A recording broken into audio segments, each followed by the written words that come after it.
Welcome. Crack open a tepid Genesee, watch the pictures as they travel through your neighbor's Wi-Fi. It's the Rees Company. I'm Steve Rees, the bull of American broadcasting, alongside the great Chris Morganti. How are you, Chris? I'm good. A lot of people may be wondering just exactly who we are.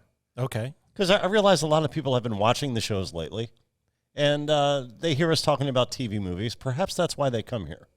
Right. They want to hear our take on these things, or they just want to relive the nostalgia. There's that aspect of it. Sure. They remember these films. They want to hear us discuss it. But they don't necessarily know who we are. No. Why would they? Yeah, so we've never actually provided a template, a primer, if you will, for who we are, how we got here, and just what we're trying to pull. So let's tell the folks, let's start back at the beginning. We met about 20 years ago, you and I. Yeah. Doing stand-up comedy. Yep. And I remember my first night doing stand-up. You did a character called the 50s comic. Yeah. That was something I did back in the day. I did a few characters, and that was the only one people would actually hire me to do. I would do the others, and they'd be like, "What are you doing?" But yeah, that one people liked. So the 50s comic got you work. Yeah. What was it about the other characters? Can we talk about one of the others? There was Jesus. There was Jesus, which I did that more in gigs I wasn't getting paid because, nobody ever got mad at me for dressing up like Jesus and telling dirty jokes, but it wasn't always well received.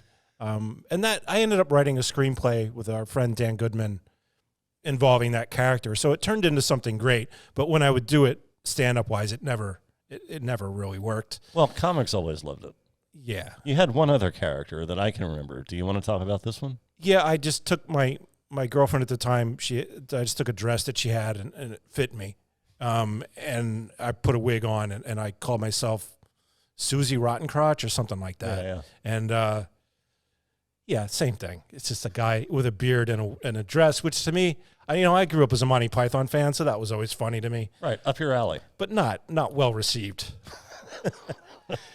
But you always had more of a dry wit. That was your stand-up act, and it was always. I remember the first night you came out, that I saw you, and it was funny from the very beginning. And you still do it on occasion. It's probably been 3 years, and a half perhaps since I did my last one. Okay, it's not something I pursue anymore. Once I started doing a podcast, this was always my goal to be in, I guess, radio or television. Yeah, and this new medium appeared. And it seemed perfect for me, and I embraced it. And for 8.5 years, you and I were a part of a program. Started out called the Eric Toddcast. Right. Became the Passive Aggressive Hour. Yeah. And eventually that ended, and we started doing this. Yeah, we started doing a show here at the Oak Lane Skunk Works. And we had a bit of a rocky beginning here with this show, which is why you won't find our early episodes. Yeah, that's kind of an understatement. For the first 6 months, no microphone was turned on. Yeah, there were a lot of technical issues. And also Steve and I were kind of feeling our way through what we wanted. We knew what we wanted to do. We just weren't sure the exact roadmap, how to get there. Yeah, we had a sense of what we wanted to provide an audience. Yeah. We just didn't know exactly what the theme, because a lot of shows have a theme. We had no sense of a theme. Right. We had personality. We have a rapport. Yeah. And but we didn't have any. We weren't going to sit around and, well, did you watch Game of Thrones? One of those shows. We don't want to do one of those. No. There are thousands of those. Yeah. And what we ended up doing happened entirely by accident. Yeah. I think one night you just said, "Hey, how about we talk about this movie on the next show?" And I don't remember what it was. Now, see, I remember it differently. I remember texting you, telling you I was watching this ridiculous TV movie. Oh, okay. And you said, I'll watch it and we'll talk about it on the show. That's okay. Then you're right. So this whole thing was your idea. Oh, okay. Blame it on me. Sure. And that was Deadly Justice. Oh, okay. Was the film. Right. Otherwise known as The Rape of Richard Beck. Yes. Yeah. Which became a buzzword on our show now. Right. Well, you have to be careful now. Content warnings. We don't want to trigger anybody. Right. So obviously that term, the R word, one of the R words. Yeah. The other R word. Is it better suits us to call it Deadly Justice because that's what whatever studio produced that picture decided it should be called. Yeah. for the international market. Right. Yeah, so then we just kept rolling with that, and now we do a movie of the week on every show. But we try to do a lot more than that. You know? Yeah. I don't know. Shall we get into this week's movie of the week? Yeah, let's do this week's then. Okay, you want to hit the intro, Jim?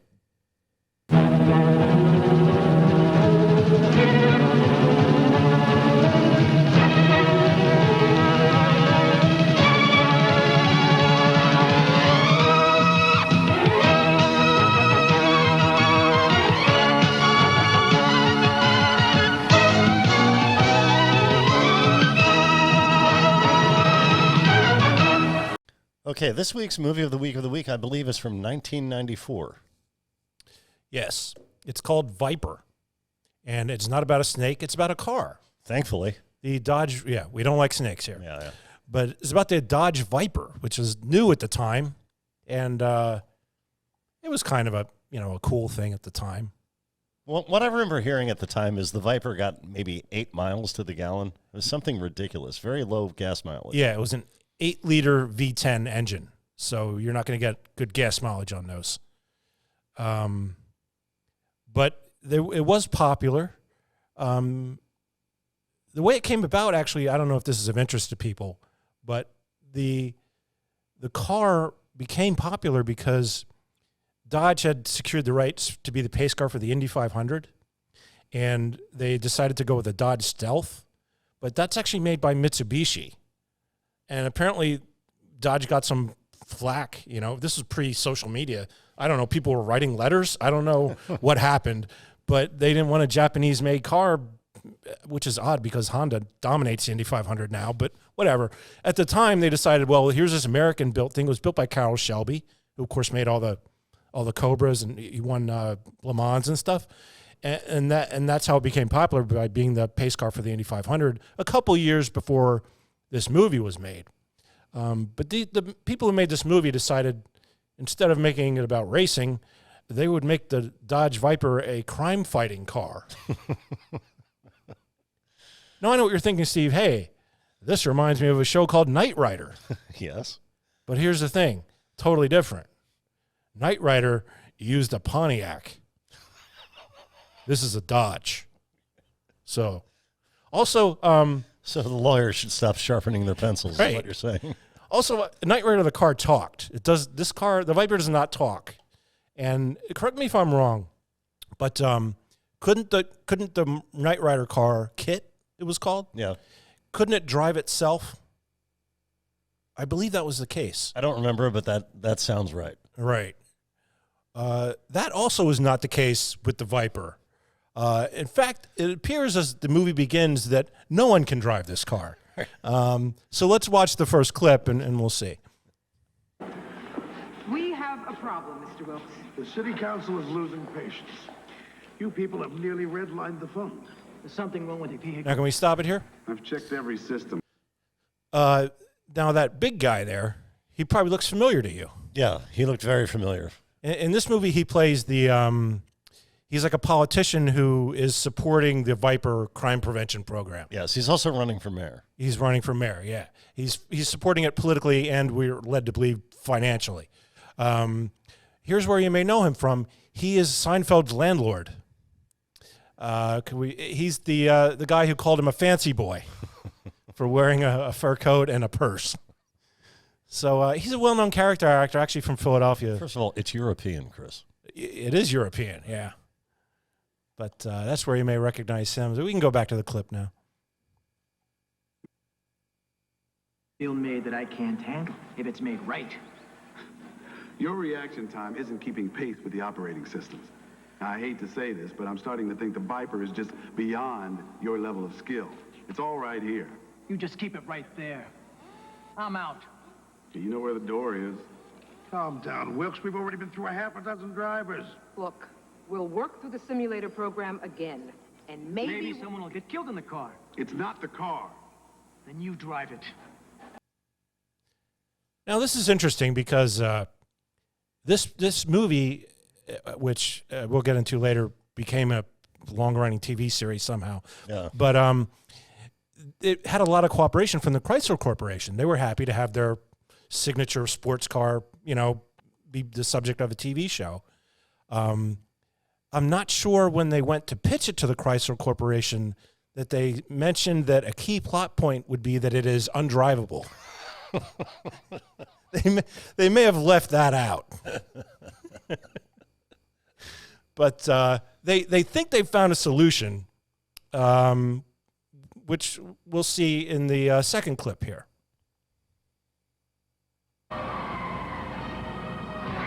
Now, this guy is a part of a criminal gang known as the Outfit, and he is known as their best wheelman. And we see him at work here. Remember I said he's their best wheelman. Yeah. And he runs into a bus because he's not paying attention.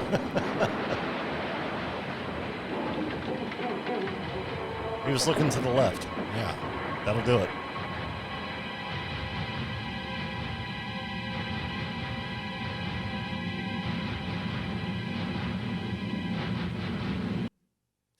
So now you'd be thinking, okay, there's one less criminal on the roads, but the police department had a different plan. They decided that guy was such a good driver, as we just saw, that they're going to erase his memory and turn him into a cop so he can drive the Viper. Now, at this point, you might be questioning the nebulous technical prowess of the Metro City Police Department.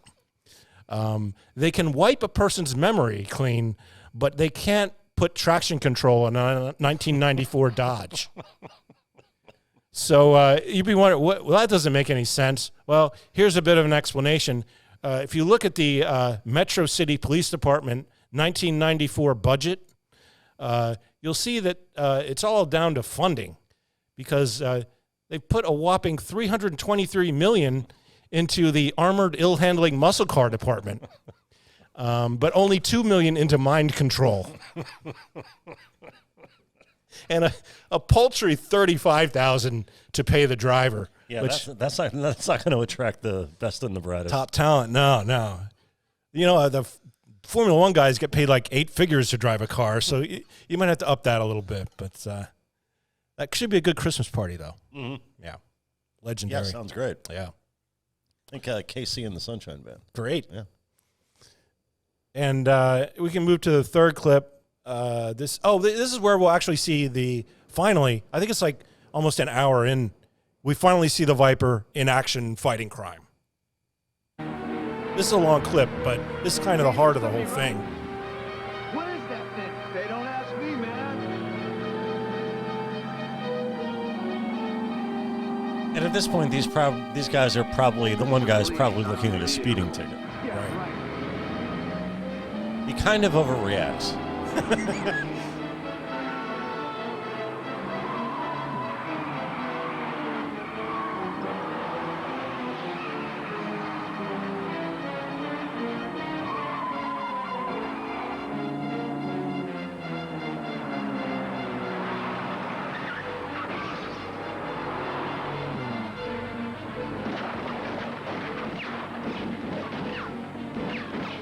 Why would you do that? Listen, we'll have to get used to this.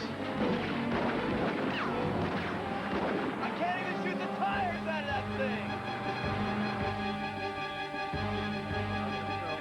Joe, I think those boys need a shock to their system.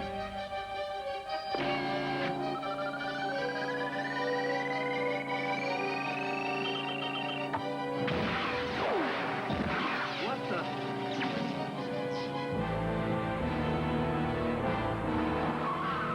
Gee, what is this? Drop your weapons, step out of the vehicle, put your hands on the hood. Don't move. Your hands where I can see them. That thing don't look like no cop's car. Trade it up. Yeah.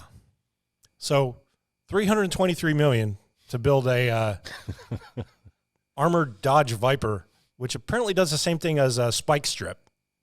And You still need backup. You still need to get out of the car and point a pistol at him. It doesn't seem like money well spent to me. No, it's gone vastly over budget. Yeah. So, I mean, that's pretty much it. You've seen pretty much all of the movie. There's a whole plot line involving him discovering the fact that his memory was wiped and that he used to be a criminal, and he decides he wants to be a cop after all. And it turns out the real bad guy is the Seinfeld landlord. Right. Now, can I stop you here, Chris, and explain a couple other things? Sure. The reason why he discovers who he used to be, and you get the sense he's kind of tempted to go back to the criminal life. Yeah. But then the outfit, which is the criminal organization you mentioned that's basically running this city roughshod, Right. they murder his girlfriend. They do. Yeah, I meant to put that clip in. They murder her by blowing up an entire apartment complex. Yes, in the hopes that he's in it. Yeah. So that sways him to continue to fight crime and to dismantle this criminal organization. Yeah, but It's terrorizing Metro City. Yeah, but it turns out that what gets dismantled is the Viper program. They get defunded, and the Viper was supposed to be destroyed, but that hasn't happened yet. And then we see what happens to the mayoral candidate, now mayor-elect, Seinfeld's landlord. Good morning, Councilman, or should I say Mayor-elect. Now, this is a long clip, but it's got a good You know, payoff. we at could the have end. handled this by telephone. You shouldn't have troubled yourself to meet me. Sometimes I like the personal touch.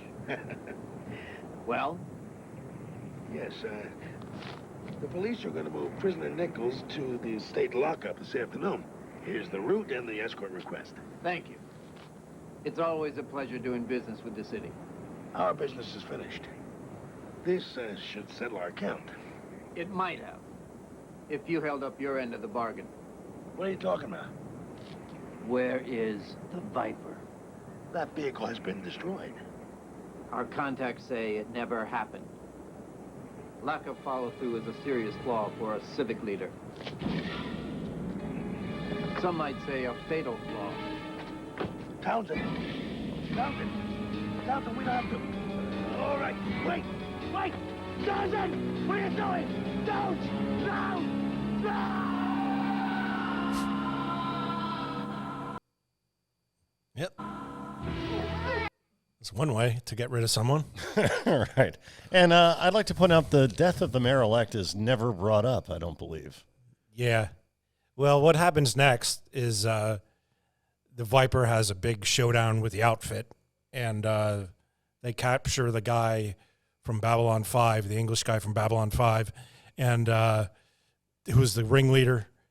And then they go underground because this Viper program was defunded. They steal all the outfit's money at the end and decide they're going to run the Viper program as a private crime prevention thing. Well, can I correct you there? Okay. He steals the money he earned as a member of the outfit, the driver of the Viper. Oh, is that what it was? Yeah, he somehow gets into the safe deposit box where a member of the outfit had stored a bunch of cash. Oh, that's why he had the key. I saw him pick up a key at one point. I didn't realize. Yeah, well, that the was significance of it. somehow that was gifted to him by the mother of his girlfriend who was murdered. Right. Well, sure, that adds up. Anyway, this. But he rents out a dam, like the innards of a dam. Yeah, it's like an abandoned power station. Yeah, and that's basically his bat cave. yeah, and the guy in the wheelchair helps him as well as some other minor character. Can we talk about both these people? Sure. The guy in the wheelchair. I was curious because I was wondering if he was actually a disabled actor. Right.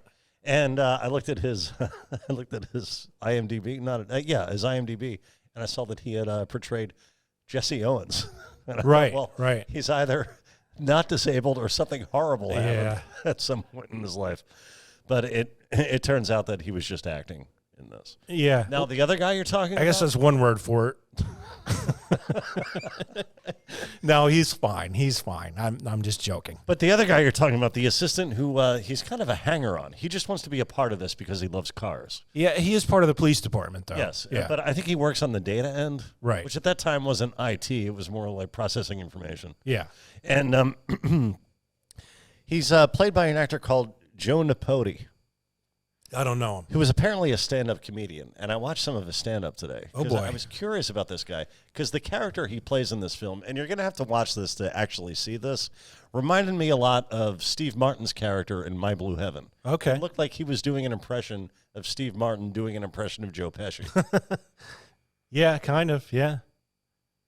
Yeah, and that's how it ends. And here's the thing. Like a lot of the movies we watch, they're like failed pilots, right? Yeah. And pilots are usually longer than a normal episode. So if they didn't make a series out of them, they just put them on as a movie of the week. In this was on NBC.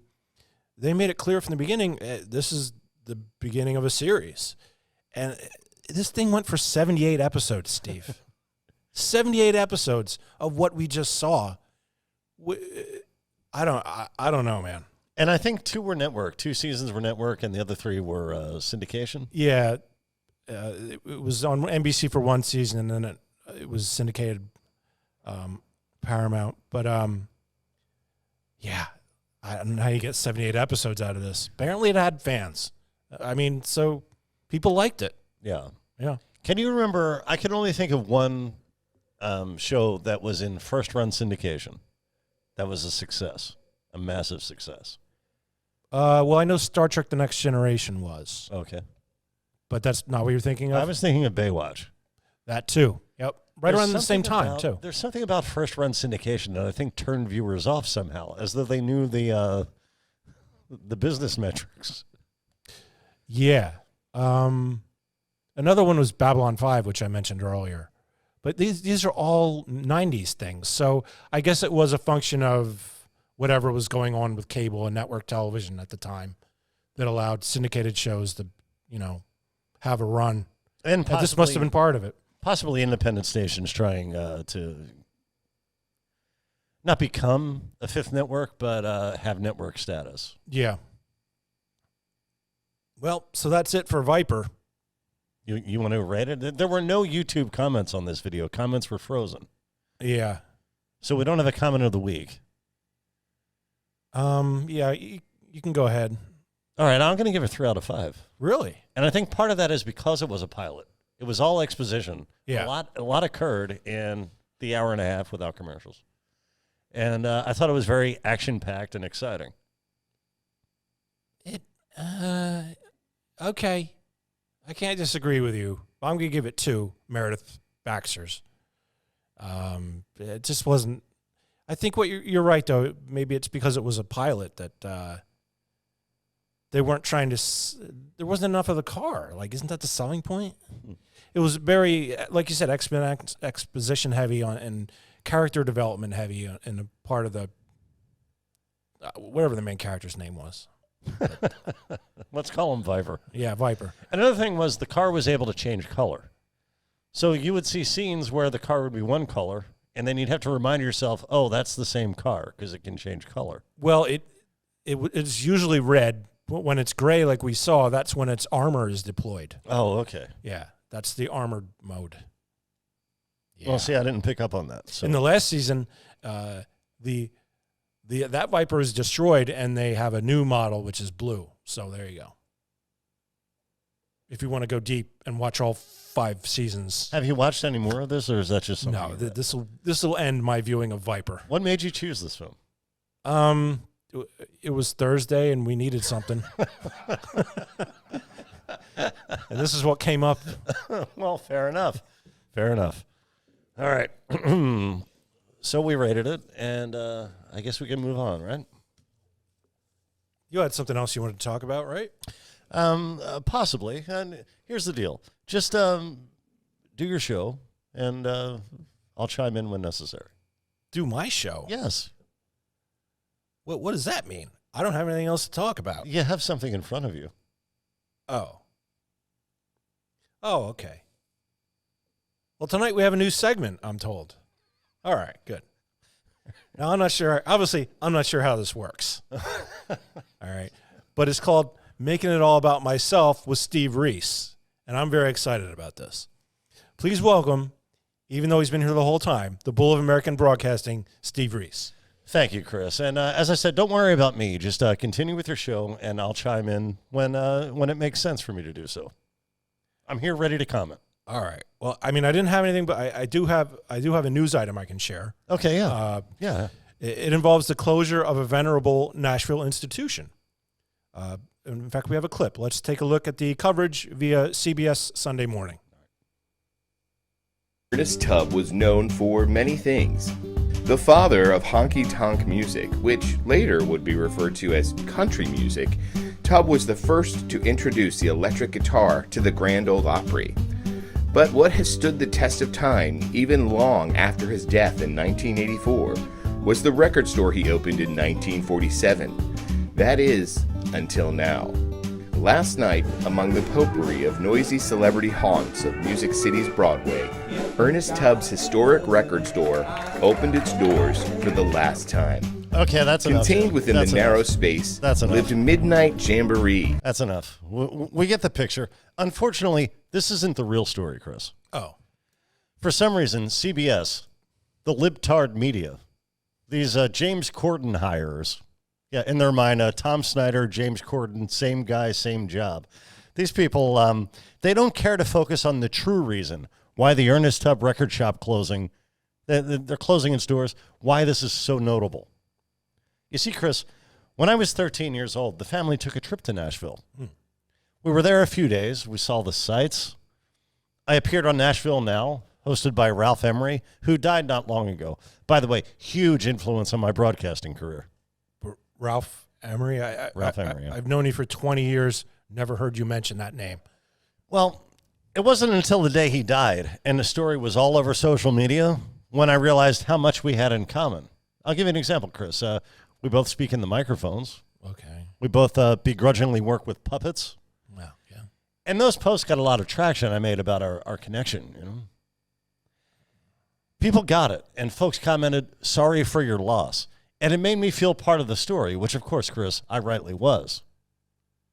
Now, you appeared on his program, Nashville Now. I was in the audience. But there's no doubt anyone was watching for any other reason. The guests that night were McBride and the Ride. Remember them? No. Of course not. And Janie C. Riley, who sang Something Else. You mean Something Else, the Eddie Cochran classic? No, I mean something other than Harper Valley PTA. Ralph Emery may as well have said, "Ladies and gentlemen, the flying Wallendas will now mime."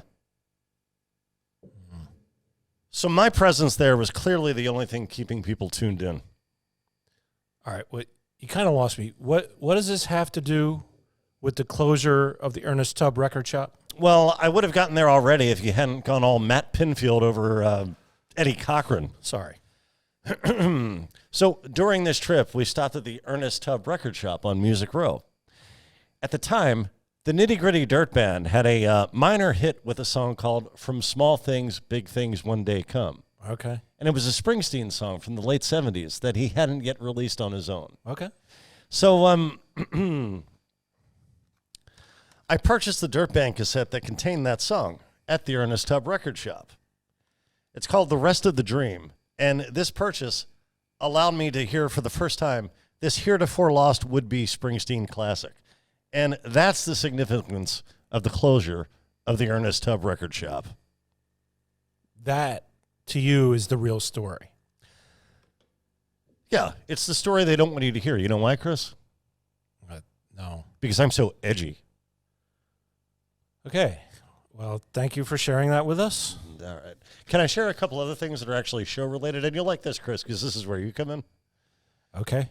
There are a couple of songs in here. One is the title track, "The Rest of the Dream." Okay. And the other song is "Just Enough Ashland City." Those are both songs by John Hyatt, the singer-songwriter, that the Nitty Gritty Dirt Band covered for this project. And John Hyatt's songs figure prominently in a film we've watched and discussed called "Off the Minnesota Strip." Oh, okay. And if you watch our episode on that, in the final scene, you can hear John Hyatt's music as Mare Winningham sprints into the sunset toward her uncertain future. Right, yeah. I remember that ending, yeah. Okay. Now, I believe my dad was a Nitty Gritty Dirt Band fan. Oh, yeah? So I believe that I've heard their music while traveling in the car with him. Well, they had a couple of huge albums. One was in the 70s, early 70s, called Will the Circle Be Unbroken? And it was a tribute to American music since the beginning of basically the invention of the guitar. And they had a lot of bluegrass and country musicians perform with them on that record. And it was monumentally lauded. And they won Grammys and CMAs and all that for that. And they did a sequel in, I think, 1989 or 90. Oh, okay. Which was also, quasi well-received. Back Out of Hell, Dirt Band. that was their Meatloaf move. Yeah. And so that's probably what they're best known for. Okay. How many of these cassettes you got laying around? I have a lot of cassettes. Really? I still have all my cassettes, all my albums, all my CDs. I got rid of all my cassettes and all my CDs. Why was that? I got divorced and moved out with nothing except a suitcase. Oh, so you didn't get rid of them. They were just They were thrown out. Yeah. Well, it's horrible to hear. Is there anything we didn't talk about you might like to talk about, Chris? No. So did we do it? We have a new we worked on a new intro before we did the show tonight, and hopefully that will be appended to the beginning of the show before you see it. I don't know if it's appending if it's at the beginning. I don't know. I would say appended. It will be appended. Okay. Would be the proper term. So hopefully you'll see that, but we didn't talk about it until now because, it may not be done for another week. We'll see. All right. Well, hope you enjoyed it. Hope you enjoyed Viper. And I guess we'll be back next week with something else that catches our fancy. In that case, Chris, I think we did it. Okay. Thank you, Chris. Thank you, Jim. I'm Steve Rees. Ask a baby. Oskiwawa. Tigers. Tigers. Eat 'em all. We did it.